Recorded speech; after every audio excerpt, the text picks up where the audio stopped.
சர்வம் மாயா நிவின் பாலி நடிப்புல வெளிவந்திருக்க இந்த படம் பாத்தீங்கன்னா மலையாளத்தில் ரிலீஸ் ஆயிருக்கு.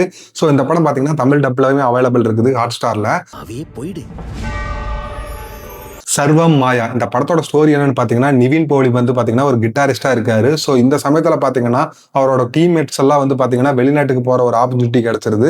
அதனால பாத்தீங்கன்னா அவங்க குரு நம்பர்ஸ் எல்லாம் பாத்தீங்கன்னா வெளிநாட்டுக்கு போயிடுறாங்க. அந்த சமயத்துல பாத்தீங்கன்னா நிவின் போலி வந்து வேலை இல்லாம இருக்காரு. ஸோ அதனால பாத்தீங்கன்னா அவங்க சொந்த ஊரான ஊருக்கே போயிடலாம். அவங்க அப்பா பாத்தீங்கன்னா ஒரு மந்திரங்கள்லாம் வந்து இவருக்கு சொல்லி கொடுத்துருக்காரு, வேதங்கள் எல்லாம் சொல்லி கொடுத்துருக்காரு. அதை ஃபாலோ பண்ணாத இவர் பாத்தீங்கன்னா ஒரு கடவுள் நம்பிக்கை இல்லாம இருக்கிறதுனால அவங்க அப்பாவுக்கு இவருக்கு கொஞ்சம் ஆகாம இருக்கு. ஸோ ஆனா பாத்தீங்கன்னா கையில காசு இல்லாதனால சொந்த ஊருக்கு போயிடுறாரு. சொந்த ஊருக்கு போகும்போது பாத்தீங்கன்னா அவரோட ஃப்ரெண்டு பாத்தீங்கன்னா ஒரு மந்திர ஓதுற தொழில் செஞ்சுட்டு இருக்காரு, ஐயரா இருக்காரு. ஸோ அதே வேலையை பாத்தீங்கன்னா இவரும் போய் ஒரு சிஷியனா சேர்ந்து செஞ்சுட்டு இருக்காரு ஒரு வருமானத்துக்காக. அந்த சமயத்துல பாத்தீங்கன்னா அவர் நண்பருக்கு பாத்தீங்கன்னா அடிபட்டுருது. அந்த சமயத்துல பாத்தீங்கன்னா இவர் பேய் ஓட்டுறதுக்காக வந்து ஒரு இடத்துக்கு போக சொல்றாங்க, அந்த இடத்துக்கு போறாரு. ஸோ அந்த பேயை ஓட்டலாம் அப்படின்னு சொல்லிட்டு போய் பார்க்கும்போது அந்த பேய் பாத்தீங்கன்னா இவரை பின்தொடர்ந்து இவர் கூடயே வந்துருது. ஸோ இதனால பாத்தீங்கன்னா அந்த பேய் யாரு என்ன அப்படிங்கறத கண்டுபிடிக்கிறது அந்த படத்தோட ஸ்டோரி. இந்த படத்துல பாசிட்டிவ் என்னன்னு பாத்தீங்கன்னா நிவின் பாலியோட ஆக்டிங், அப்புறம் அந்த பேயா நடிக்கிற பொண்ணோட ஆக்டிங் வந்து ரொம்ப நல்லா இருந்துச்சு. அது போக பாத்தீங்கன்னா சினிமாட்டோகிராஃபி எல்லாம் ரொம்ப சூப்பரா இருந்துச்சு. கேரளால லொகேஷன்ஸ் எல்லாம் சொல்லவே தேவையில்லை, அந்த அளவுக்கு சூப்பரா இருந்துச்சு. இந்த படத்துல மிகப்பெரிய பாசிட்டிவ் என்னன்னு பாத்தீங்கன்னா அந்த பேயா வர சீன்ஸ் மட்டும்தான். அந்த பொண்ணு, அதாவது அந்த பேயா அவங்க வந்து அந்த ரூம்ல வந்து இருக்கும்போது பாத்தீங்கன்னா அவ்வளவு அழகா இருக்காங்க.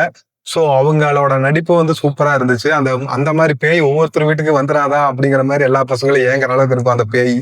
சோ இந்த மாதிரி ஒரு பேய் இருந்தா செம்மலை மட்டும் இல்ல தெக்க ஊரா நம்ம தான் அப்படிங்கிற மாதிரிதான் சோ அந்த பேய் இருக்கும்.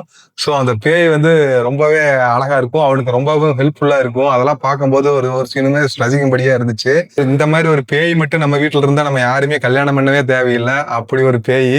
போக பாத்தீங்கன்னா அந்த ஃப்ரெண்டோட கேரக்டர் பாத்தீங்கன்னா அங்கங்க காமெடி வர மாதிரி இருந்துச்சு. இந்த படத்தோட நெகட்டிவ் என்னன்னு பாத்தீங்கன்னா இந்த படத்தோட ஃபர்ஸ்ட் 45 மினிட்ஸ் வந்து பாத்தீங்கன்னா கதை வந்து எதை நோக்கி போகுது அப்படிங்கறதே தெரியாது.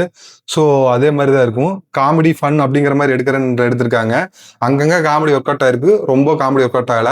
வீட்டுல ரொம்ப போர் அடிக்குது, ஏதாவது படம் பார்க்கலாம் அப்படிங்கிற மாதிரி தோணுச்சுன்னா அந்த படம் பாத்தீங்கன்னா ஹாட் ஸ்டார்ல இருக்குது, ஒன் டைம் வாட்சபிள். இந்த மூவிக்கு என்னோட ரேட்டிங் பாத்தீங்கன்னா 10க்கு 7 கொடுப்பேங்க.